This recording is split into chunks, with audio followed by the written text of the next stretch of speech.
அப்பப்போ இந்த மாதிரி ஸ்ப்ரே பண்ணிட்டு பயங்கரமாக ஹீட் ஆகிருக்கும்.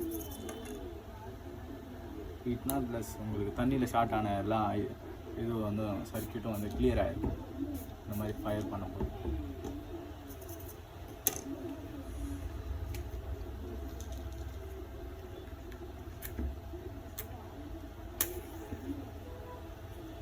வீட்டில் செஞ்சு பார்க்கும்போது கொஞ்சம் கேர்ஃபுல்லாக இருங்க. வீட்டில் மோஸ்ட்லி ட்ரை பண்ணாதீங்க.